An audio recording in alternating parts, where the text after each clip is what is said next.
anyone to be in office based on their religious belief, and also any religious law that would see this group of people over there in the minority as a marginalized people. Keep that in mind. But as it was also prophesied in both the Bible and Spirit prophecy, the lamb-like beast, the United States of America, will end up speaking as a dragon, and Spirit prophecy puts it this way: the United States of America shall repudiate every principle of its constitution as a Republican and Protestant nation, and shall give way, open the door wide to the propaganda of people's falsehood. Are we here? Let's don't steal, don't murder, these kinds of things. We think that should be legislated by the civil magistrate, but the first table of the law, not that. But that's not true. And I'm not just talking about Old Covenant Israel in the Old Testament. You look at King Alfred, you look at Constantine, you look at Richard the Lionheart, you look at Duke Godfrey, who chopped a Turk in half diagonally with one swing of the sword. These guys, they legislated both tables of the law. That's where all the prosperity comes from.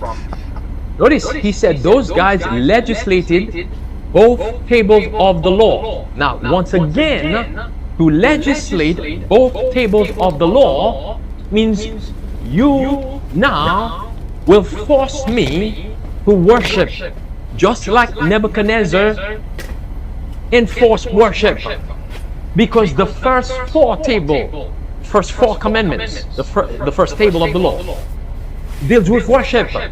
Thou shalt not have any other God before me. Don't take the name of the Lord thy God in vain. Don't bow down to idol. And it also mentioned on which day to worship that same God. Now, when you say, oh, this person in the past who were inspired by Catholicism, when they enforced worship, so that's the model, that's the example. You see what's coming, brothers and sisters? Yes. Daniel 3 will be a repetition. Daniel 6 will also be a repetition. Let's continue. Because you can't hang in mid-air these second table commandments of don't steal from your neighbor apart from have no other gods before me. Idolatry is the fountainhead of the stream. You cannot have an idolatrous people and yet somehow have a moral people. So, once again, what is Project 2025? My brothers and my sisters, it's a diabolical agenda. It's similar to the left, Biden and all the left, the Jesuits, the Illuminati, the WEF. It's similar to their agendas. It's just that they're coming at us from different angles. Climate change, it's the same agenda, but different angle. This is where we are, brothers and sisters. Once again, my concern here is for our people. What's happening within our own churches? Will our people be awakened? Will they continue in that slumber? When we are seeing the army is encircling us, and they are pulling out their muskets and are about to take charge. Let's move on here. Notice in the next clip here. This man is gonna enforce what we heard so far. Now, these are people who are part of Project 2025. He's going to say, make them do what we want. Because after all, this is a Christian nation. There's always going to be some reason for the establishment to not want to take a bold stand on life. So our role as Christians who are involved in the political process is not to compromise with them, but to make them do what we want. Are we ready to bow to the image? They're not finished with us yet, brothers and sisters. They have more to say about that. The next thing we're going to read or heard, we're going to hear about the next clip. This picture here on the screen to describe it, which is a picture referring to Daniel chapter 3.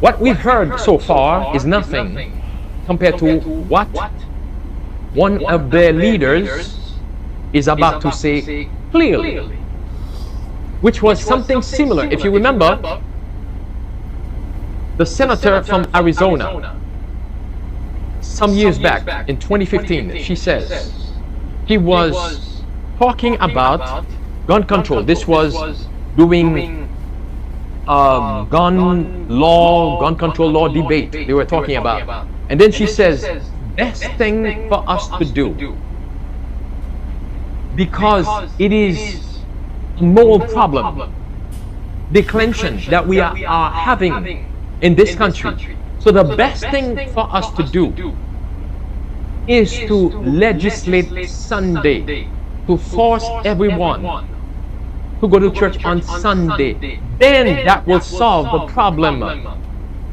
of gun crisis. That's what we were told in 2015. And this man is going to see something similar. Listen carefully. The only way to start the return to moral order in this country is by force. It's the only way. It's the only way. It has to be by force, at least for a time. We have to regulate morality by force. What? Let's listen to this again. Moral order in this country is by force. It's the only way. It's the only way. It has to be by force, at least for a time. We have to regulate morality by force, at least for a time. My brothers and my sisters, have you been studying the prophecies? This man just said something that spirit prophecy have said.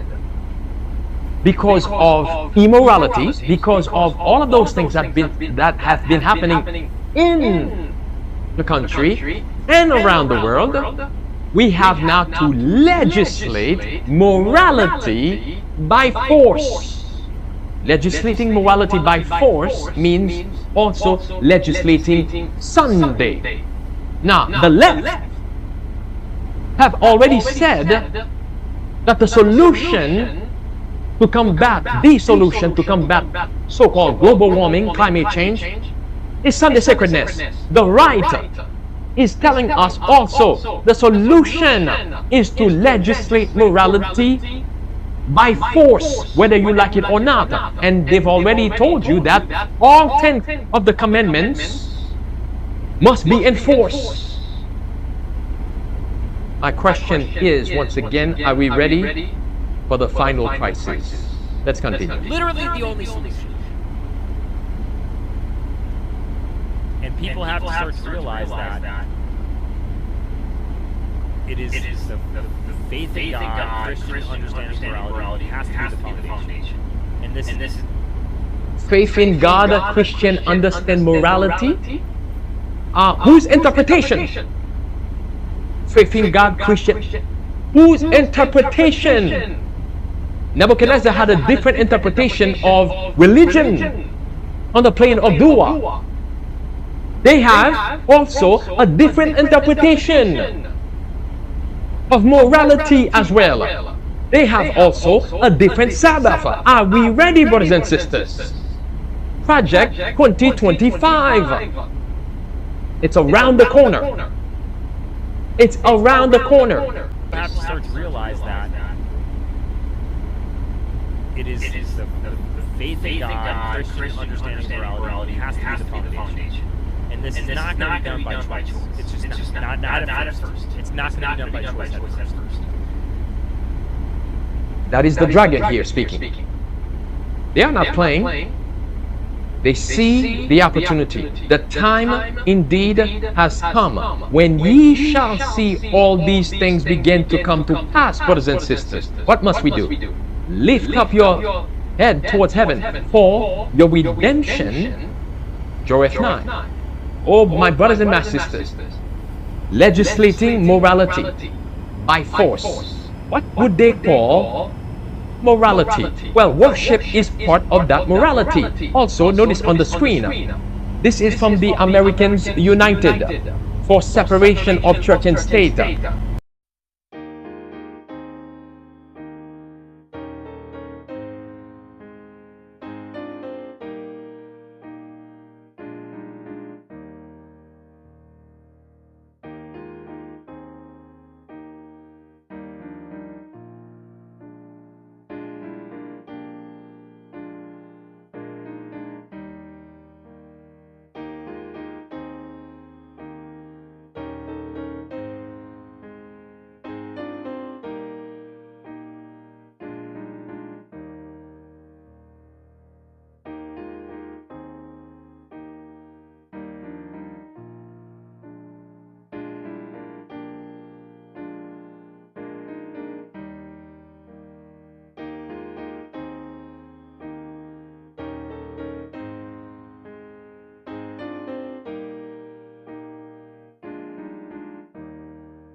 says, Trump tells Christians they won't have to vote after this election.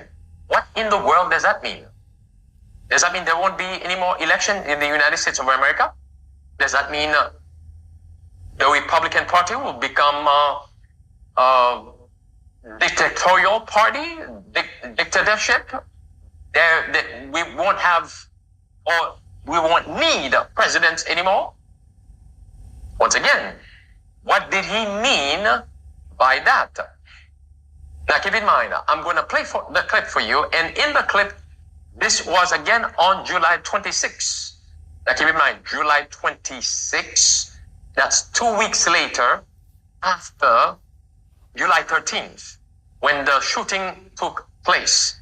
And you're going to see the ears. Listen now. We have to win this election, most important election ever. We want a landslide that's too big to rig. If you want to save America, get your friends, get your family, get everyone you know, and vote. Vote early, vote absentee, vote on election day. I don't care how, but you have to get out and vote.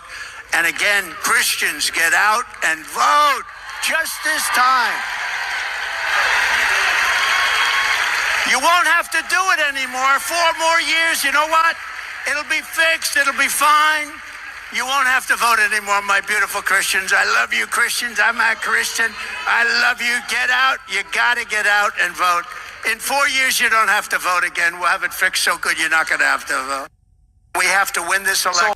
So it was an older picture, but what about this video where he even turned on his side? Let me go back to where he turned on his side. This is an actual video. You tell me if you see any scar, anything there. You want to go by the Catholic miracles that they are using as the new narrative there? Let me go back to it again. Election day, I don't care how, but you have to get out and vote. And again, Christians, get out and vote just this time. There it is. That's the ear. Perfect, no problem. Now, if you still doubt this, because you've been brainwashed by CNN and the others, or maybe, if you still have doubt about that, let me play another clip for you, which was also a recent clip. I believe this video is about a week old. What's the date on that? This was published 8 days ago or so. Notice carefully. There's no sound, but watch as the camera will be zooming in on Donald Trump. This was him answering a question about Kamala Harris, and this question was a really rude question about, and trying to picture him as racist. I don't believe that Trump is racist, but look at the ear. Look at the ear there. Remember, Donald Trump said that he was hit hard by a bullet. Now, it was not a little. This is an exact quote from Donald Trump. I was hit hard by a bullet. And he said that because he was going against some comments that FBI made. FBI was trying to make light of what happened to him. FBI was saying that it wasn't that bad and so on. And then he replied, I was hit hard by a bullet. Where it is? Where is it on the screen? Let me continue to play the video.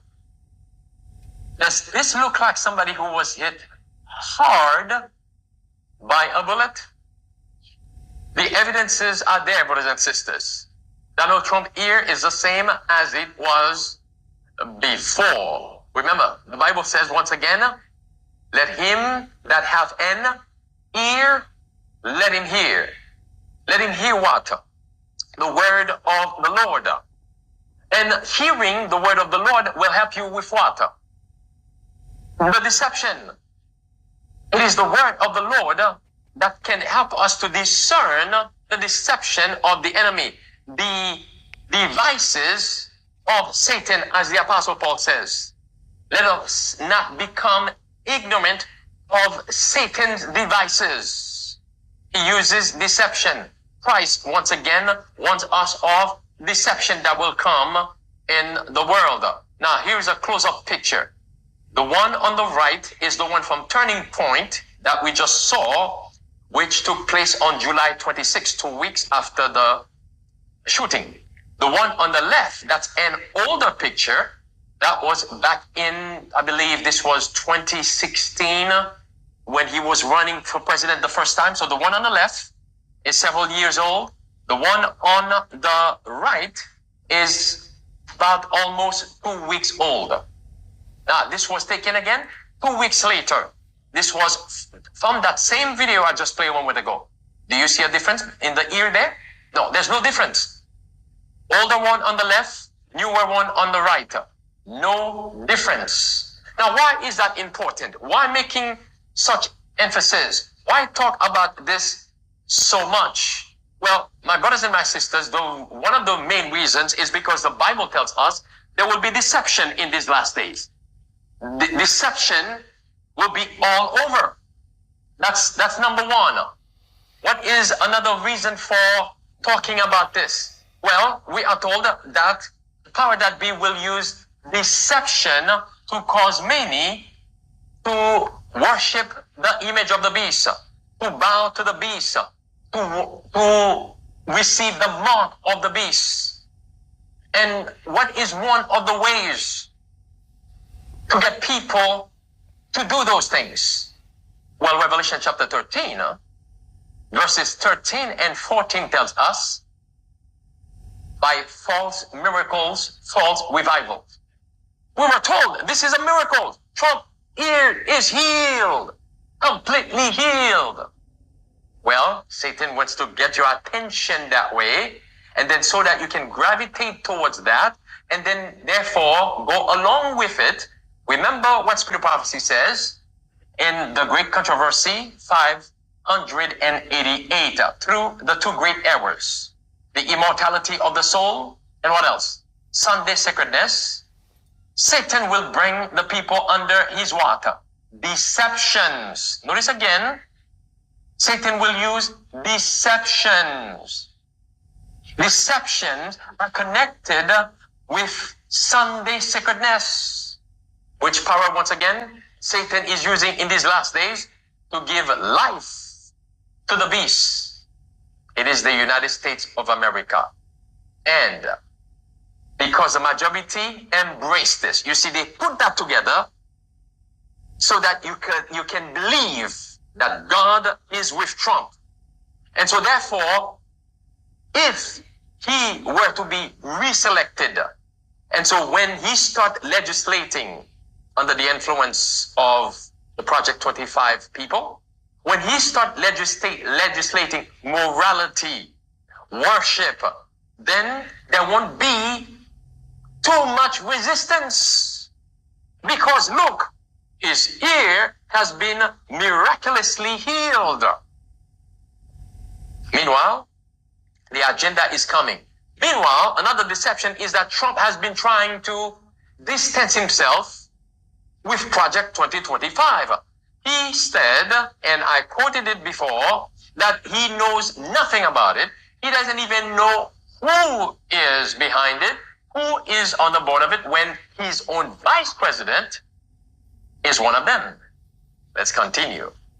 On the screen, this Project 2025 architect is urging Republicans to be fearless with far-right agenda. Fearless. I wonder who the enemy is. Keep in mind, we are told from both the Bible and Spirit prophecy, we will be blamed for the calamities. Not just for the calamities, that's from the left, right? Climate change and so called. We will also be blamed for the judgment of God falling upon the nation, the world, for the immoralities, because we're not keeping Sunday, they say. That's the battle we have to face. Notice on the screen from the Associated Press, the chief architect of Project 2025 is ready to shock Washington if Donald Trump wins a second term. Russell Voigt sounds like a general marshalling troops for combat when he talks about taming a rogue and weaponize federal government. He recently described political opposition as enemy fire that's coming over the target. Oh, brothers and sisters. Remember what J.D. Vance, Trump's vice president running mate, says? We need to circle the wagon and pull out the muskets, the guns. Are they ready for war? It's a spiritual battle, brothers and sisters. It's a spiritual war. Let's continue. It says, while urging allies to be fearless at the point of attack and calling his policy proposals called plans. If former President Donald Trump wins a second term in November, Bart may get the opportunity to go on the water. Offensive. Offensive about what? What is the plan of Project 2025? Well, to legislate worship, to legislate morality. It goes on to say here, from the Tunisian, inside Project 2025, the expensive conservative playbook could impact religious liberty. First Amendment experts are raising alarms over the plan, which would impose a Christian-centric worldview that is according to the way they see the Bible. That is according to their interpretation of the Bible. That is forming what is called again a theocracy, which is a counterfeit, and which will bring about a similar crisis that we read about in Daniel chapter 3 and Daniel chapter 6. Let's continue. Once again, which would impose a Christian-centric worldview onto the federal government and pose concerns for the religious liberties of other faith traditions or secular Americans. Calling for a what? Reinstatement of recognizing Sunday as explicitly work-free day of worship, the day most, but not all Christians observe. Now there are some news outlets, whether they are working for the enemy or not, they are telling you nevertheless, God has his way to tell you what is coming so that we might not be taken by surprise. Their plan, once again, is to enforce worship by laws, Sunday laws, as they say here. I'm saying as a Christian people, you're not just going to seek the temporal things of life, which are good, like being able to exercise your vocation and the good of family life and all that. You're also going to seek after, within the way you order yourselves as a people, for Christian, like specifically Christian ends. So this would include things like, I think, Sabbath laws, on Sundays would essentially, we can talk about this more, but it essentially kind of closed down businesses and of an emergency and essential services. And that would be a way of not forcing people to attend church or do any sort of worship, but it would be kind of a reminder for the people that this is what this day is for, and you should do it. Deception, brothers and sisters. They set up the stage. They put the events together to bring you to this point of accepting the religious laws. They put the Trump event together so that the majority, at least the majority, will say, well, God is with Trump. Miracles, even more miracles, will take place to justify Sabbath laws. That's how it must happen. Miracles must take place. Remember the Catholic during the Dark Ages. They use so-called miracles, which was false miracles, to get many people to accept Sunday worship. And this is how it's going to come down to. It is high time indeed to awake out of sleep, brothers and sisters. Let him that have an ear, let him hear. Notice what Spirit Prophecy tells us here. The world's Redeemer presents to his followers the plan of the battle in which they are called to engage and he bids them count the cost. He assures them that angels who excel in strength shall be in his army and will enable those who trust in him to fight valiantly. One shall chase 1,000 and two put 10,000 to flight. That's Deuteronomy chapter 32 verse 30. Not through their own strength, but through the power of omnipotence. They are to be more than conquerors through him that loves them. He shows them the vast confederacy of evil that is arrayed against them. But he also cheers them with the proclamation that they are fighting in company with what? With the host of heaven. Praise God. And that one mightier than all the heavenly intelligences is in the ranks of those who battle for truth and righteousness. It is time to battle for truth, brothers and sisters, and righteousness. Fear God and give glory to him. Notice it goes on to tell us here, Jesus says, be of good cheer, have overcome the world. Your leader is a conqueror. Thence to what? Victory. And what else? Lo, I am with you always, even unto the end of the world. Without me, ye can do nothing. This is the leader we must follow, brothers and sisters. The leader who truly bled for you and I. The leader, Jesus Christ, who truly died to save us. He was wounded for our iniquities. By his stripes, we are healed. This is the leader that will truly save us. No man can really save America. As the new Trump book says, only God can do such a thing. Do not put your trust in man, brothers and sisters. Do not do this, because in man, there's no breath. He will go down. All of us will go down to our grave. But our God liveth.